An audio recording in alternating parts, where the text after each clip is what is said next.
Hello and welcome to my channel. In this video we will be looking at social change which you need to know for AQA A-level psychology in the subtopic of social influence. I hope you enjoy this video and find it helpful. Let's get started. Social change occurs when whole societies, not just individuals, change and adopt new attitudes, beliefs, or behaviors through minority influence processes, e.g. when a minority view challenges a majority view and is eventually accepted as the majority. For example, accepting the earth is round not flat, the women's suffragette movement, the gay rights movement, and environmental issues such as increased recycling and reduced smoking in public places. There are two types of application questions that you could get for social change. Present future tense, where you would have to describe how social change would occur in relation to a particular topic.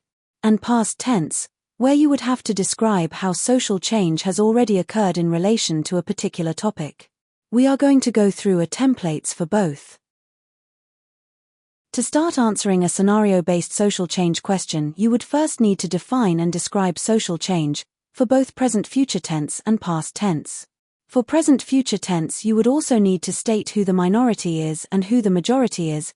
This information you will be able to find in the scenario related to the question. Next, for present future tense, you would need to state what the viewpoint is of the majority and explain why this is the viewpoint relating to social norms and normative social influence. For past tense, you would need to say what the previous viewpoint of the majority was in the past. If the scenario mentions a specific dates, use the dates from the scenario. You would then also need to relate this to social norms at the time and normative social influence.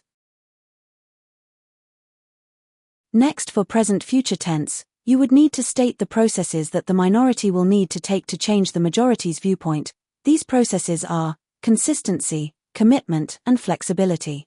For past tense, you would need to state why the minority started to bring about social change. This usually includes harmful effects or danger, and state the processes used by the minority to enact social change, which is again consistency, commitment, and flexibility. Next, for both present future tense and past tense, you would need to explain consistency. Remember to relate to the question, and if the question is asking about a social change that has previously occurred, remember to use past tense verbs. For present future tense, state how long the minority have held this viewpoint for, and for past tense, state a related pressure group which could have led consistency for the minority's viewpoint. Next, for both present future tense and past tense, you would need to explain commitment. Remember to relate to the question, and if the question is asking about a social change that has previously occurred, remember to use past tense verbs. For both, remember to give an example of how this could be done or how this was done. Next, for both present future tense and past tense, you would need to explain flexibility. For this, you should aim to list 3 ways in which the minority should or have shown flexibility with the majority. For example, this could be compromises, contracts, or negotiations. Remember to relate this to the scenario. The next step would be to describe the snowball effect. In this stage, you can relate to internalization and a desire to be right. Remember to state relevant facts in relation to the question and scenario. Next, you should talk about social crypto-amnesia. For both tenses, you would need to state that the majority have forgotten the origins of their viewpoint as a result of not agreeing with the minority's viewpoint originally. The next step would be to relate to conformity.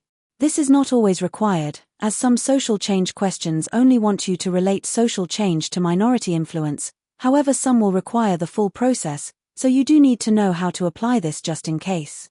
You would first need to relate this to normative social influence and the idea that people would or have conformed in order to fit in and avoid social rejection and therefore comply and identify with the minority viewpoint.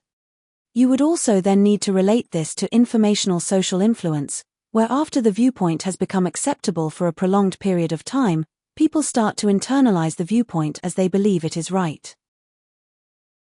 The last step of social change, for both tenses, would be to describe how laws and rules have changed around the topic. If possible, try to give an example. Social change has several strengths and limitations. A strength of social change is that there is research to support the effectiveness of social influence processes. Nolan et al., 2008, aimed to see if they could change people's energy usage. The researchers hung messages on the front doors of houses in San Diego, California every week for 1 month. The key message was that most residents were trying to reduce their energy usage. As a control, some residents had a different message that just asked them to save energy but made no reference to other people's behavior. There were significant decreases in energy usage in the first group compared to the second. This is a strength because it suggests that leveraging social influence through highlighting positive social norms can be a powerful tool in promoting behavior change. When individuals are made aware of the actions and behaviors of others in a similar context, it can influence their own behavior through the mechanism of social proof. This study showcases how social influence processes can effectively drive desired outcomes by tapping into individuals' tendencies to align their behaviors with perceived social norms and expectations. However, some studies show that people's behavior is not always changed through exposing them to social norms.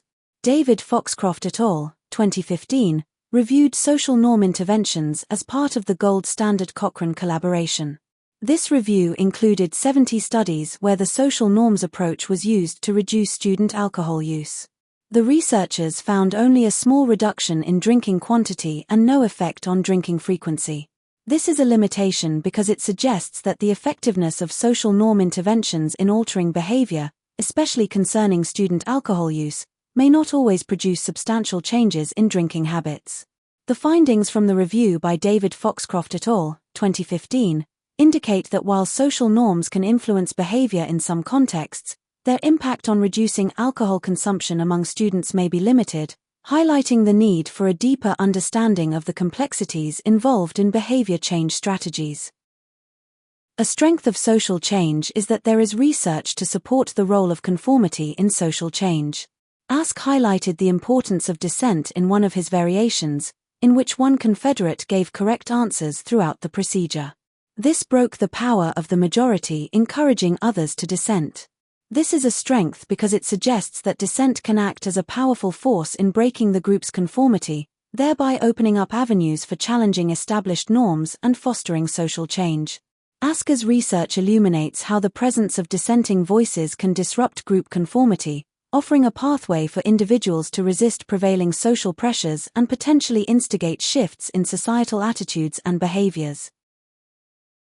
A strength of social change is that there is research to support the role of obedience in social change. Milgram's research clearly demonstrates the importance of disobedient role models. In the variation where a Confederate teacher refuses to give shocks to the learner, the rate of obedience in the genuine participants dropped. Zimbardo, 2007, suggested how obedience can be used to create social change through the process of gradual commitment. Once a small instruction is obeyed, it becomes much more difficult to resist a bigger one. People initially drift into a new kind of behavior. This is a strength because it suggests that disobedient role models and the concept of gradual commitment can play a crucial role in leveraging obedience to facilitate social change.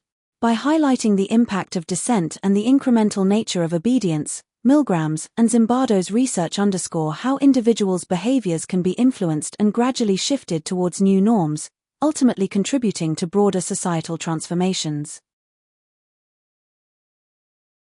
A strength of social change is that psychologists can explain how minority influence brings about social change. Namath, 2009, claims social change is due to the type of thinking that minorities inspire. When people consider minority arguments, they engage in divergent thinking. This type of thinking is broad rather than narrow, in which the thinker actively searches for information and weighs up more options. Namath argues this leads to better decisions and more creative solutions to social issues. This is a strength because it suggests that by encouraging divergent thinking through considering dissenting minority arguments, individuals can stimulate new ideas and make better decisions, developing more creative solutions to address social issues in ways that majorities cannot, thus playing a vital role in driving positive social change. A limitation of social change is that the nature of deeper processing may not play a role in how minorities bring about social change. Moscovici suggested that minority influence causes individuals to think deeply, which is a different cognitive process from majority influence. Mackey, 1987, disagrees, arguing that majority influence creates deeper processing if you do not share their views. Commenting that we believe that others think in the same ways as us, when we find that a majority believes differently, we are forced to think about their arguments. This is a limitation because it suggests that the role of deeper processing in how minorities bring about social change is not as straightforward as initially thought. The contrasting views of Moscovici and Mackey highlight the complexity of cognitive processes when individuals are exposed to minority and majority influences, challenging the conventional understanding of how these influences drive social change. A limitation of social change is that there are psychologists whose arguments contradict the process. Bashir et al., 2013, argued that people still resist social change. For example, they found that their participants were less likely to behave in environmentally friendly ways because they did not wish to be associated with stereotypical and minority environmentalists. They described environmental activists in negative ways, e.g. tree huggers. This is a limitation because it suggests that societal perceptions and stereotypes can act as barriers to desired changes, hindering individuals from embracing new behaviors due to the fear of being associated with negative stereotypes, as highlighted by Bashir et al., 2013, in their research on environmental activism and resistance. A strength of social change is that there is real-world evidence to support minority influence causing social change. The suffragettes movement for women, which campaigned for women's right to vote, started in 1903, with their efforts finally paying off in 1918 when the vote was given to women, and subsequent research has investigated how this occurred. The suffragettes used a variety of methods ranging from political, educational to even aggressive tactics to bring attention to their cause. This then enabled more people to consider their viewpoint, with some joining them while others dismissed them. Consistency was also seen to be key here, as regardless of the consequences they maintained their stance even at the expense of long prison sentences or even death. This relates to the augmentation principle well, as it showed they were willing to put themselves at risk for their own cause, ensuring they were taken more seriously. This is a strength because it suggests that the consistency and determination of groups like the suffragettes to persist in advocating for their cause, even in the face of severe consequences, enhances their credibility and seriousness, aligning with the augmentation principle. Thank you for watching. If you have enjoyed this video, please like and subscribe for more content like this. Bye.